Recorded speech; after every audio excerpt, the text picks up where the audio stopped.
yang cakep-cakep di sini. Kalau tadi bapak-bapak juga nih ada Ibu Danarti lah di sini. Kita sudah menghadirkan narasumber yang berbeda lagi dengan topik yang berbeda lagi juga tentunya.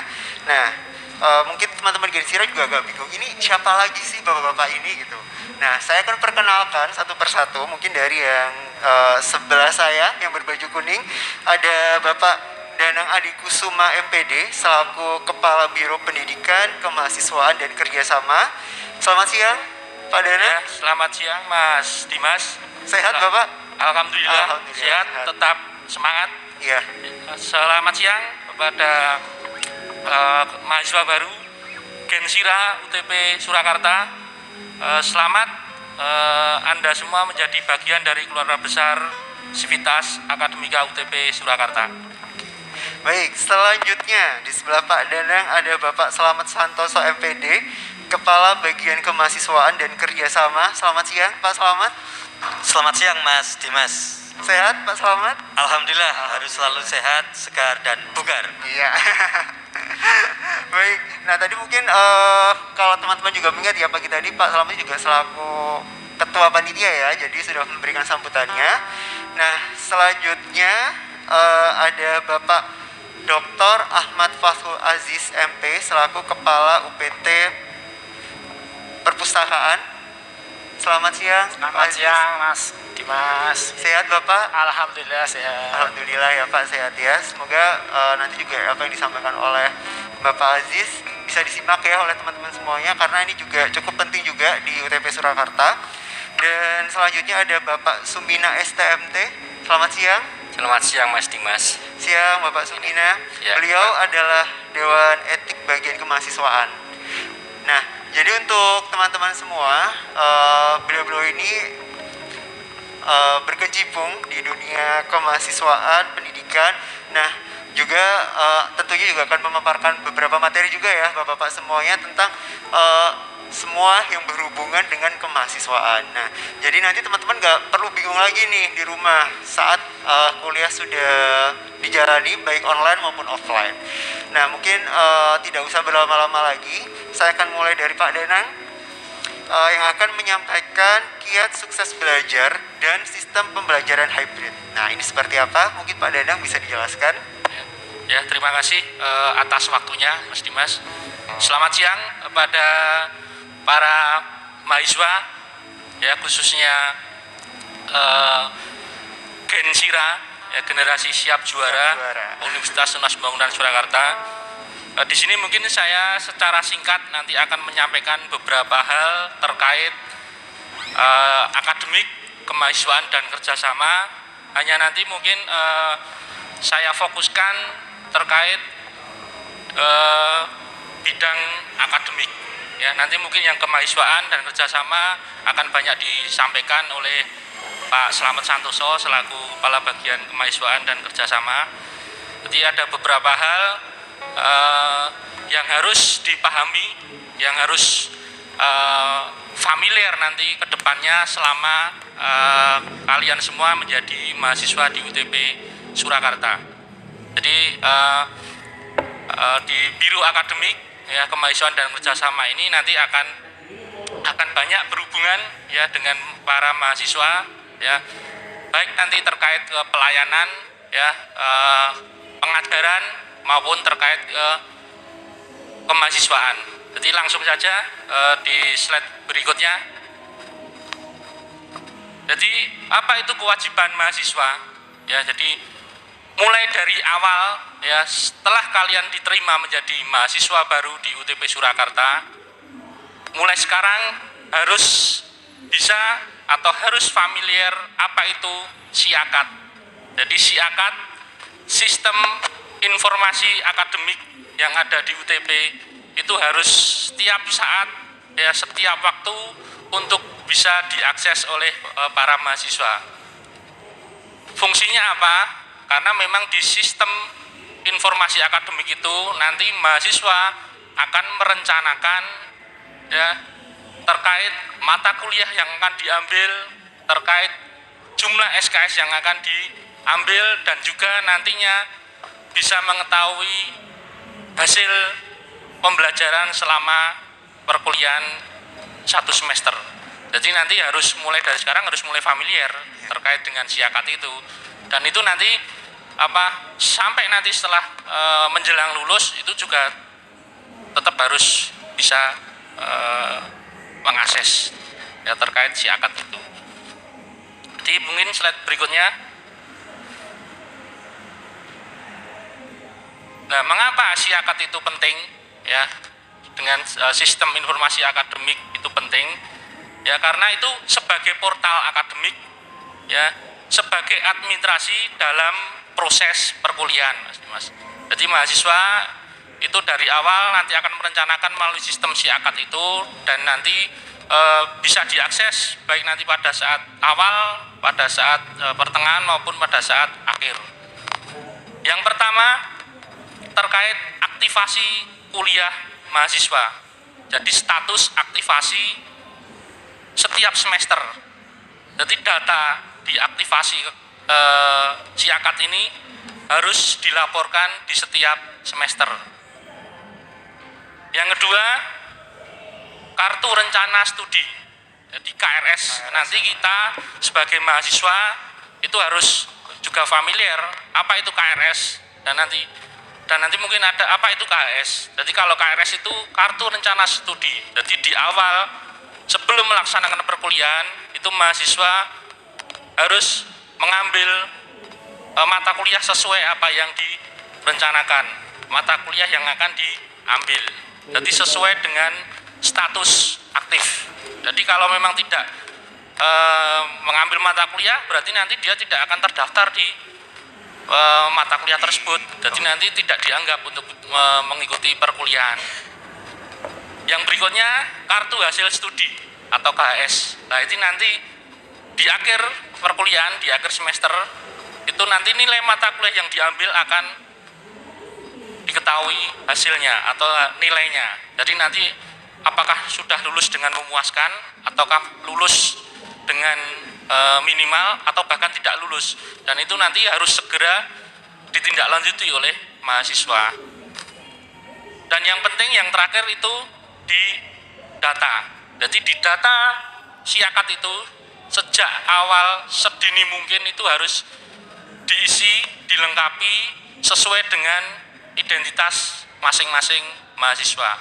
Jadi nanti mulai dari nama, alamat, NIM, termasuk nanti tempat tanggal lahir, itu nanti harus sedini mungkin, seawal mungkin untuk diisi oleh mahasiswa. Jadi terkait siakat untuk gambarannya secara singkat seperti itu.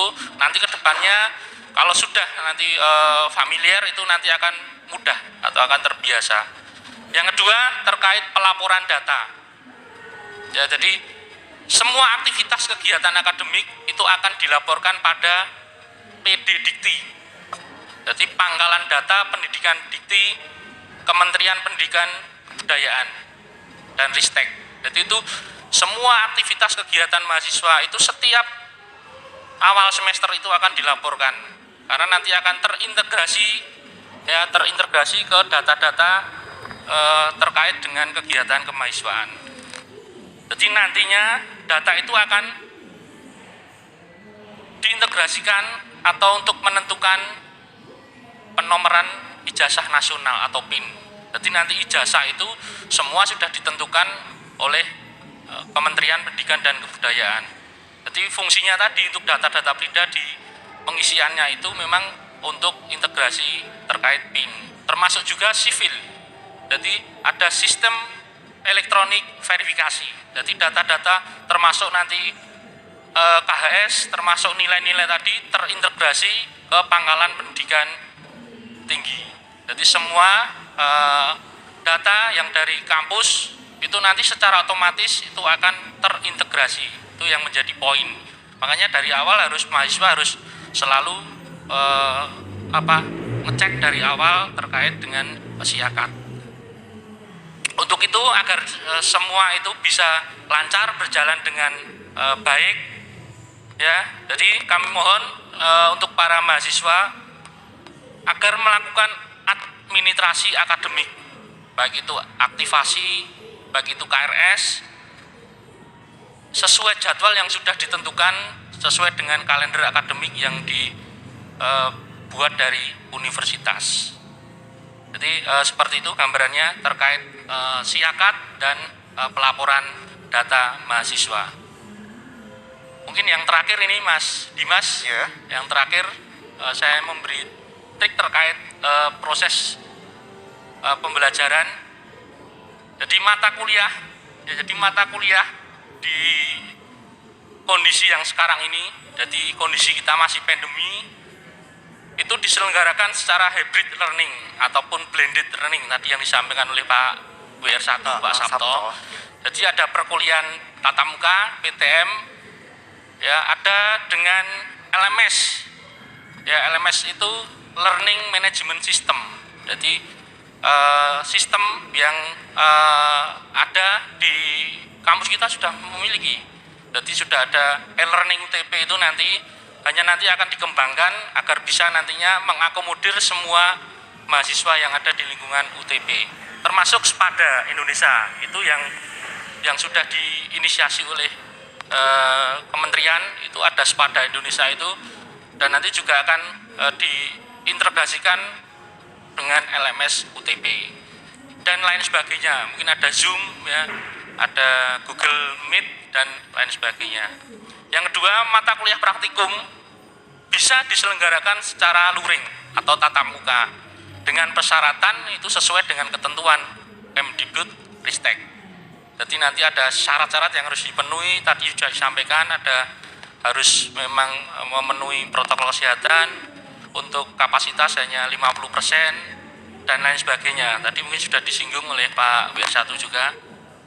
Dan perkuliahan itu diselenggarakan sesuai jadwal, jadi jadwal kalender akademik. Jadi nanti para mahasiswa itu dari awal sudah harus tahu kalender akademik terkait perkuliahan maupun kegiatan-kegiatan yang lain yang sudah dijadwalkan oleh universitas. Dan yang paling terakhir Mas Dimas, ini mungkin sedikit lagi slide berikutnya.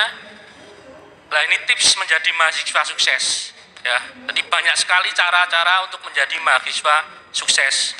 Ya, yang pertama disiplin, jelas. Ya, disiplin dalam mengelola waktu, disiplin dalam proses perkuliahan. Yang kedua, IPK tinggi. Ya, apalagi di era sekarang ini dengan pembelajaran yang online, itu kan untuk dosen itu juga memberikan nilainya juga sangat murah sekali. Makanya ini dimanfaatkan sebaik mungkin.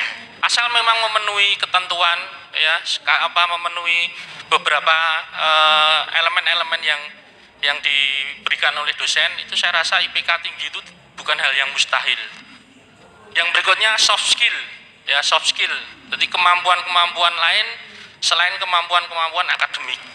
Bisa dari mulai belajar untuk berorganisasi, ya, di ormawa-ormawa yang ada di universitas maupun organisasi yang ada di lingkungan kampus. Itu yang akan bisa menambahkan ataupun memberikan kemampuan untuk para mahasiswa.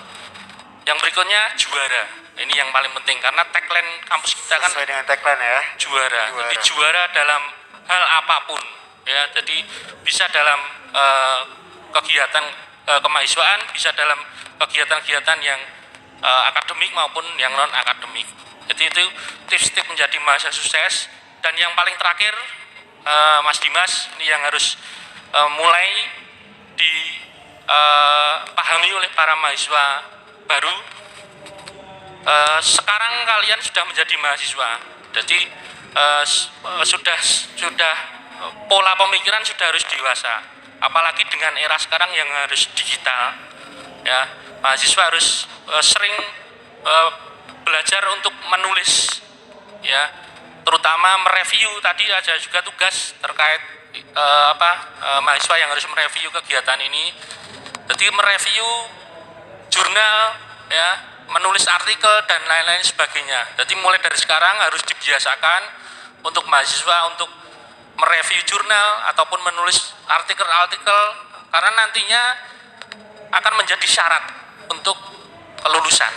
Jadi nanti syarat kelulusan itu mahasiswa harus menulis artikel, ya. Jadi nanti kedepannya kita berharap lulusan-lulusan dari Universitas Tunas Pembangunan Surakarta itu bisa bersaing di masyarakat maupun di lingkungan yang lain. Lebih luas lagi ya. Iya, jadi seperti itu. Jadi nanti akan banyak disampaikan oleh Pak Slamet terkait soft skill tadi dan kegiatan-kegiatan terkait Ormawa lainnya. Mungkin sementara itu Mas Dimas, Ya. siapkan diri Anda menjadi mahasiswa juara. Terima kasih. Wassalamualaikum.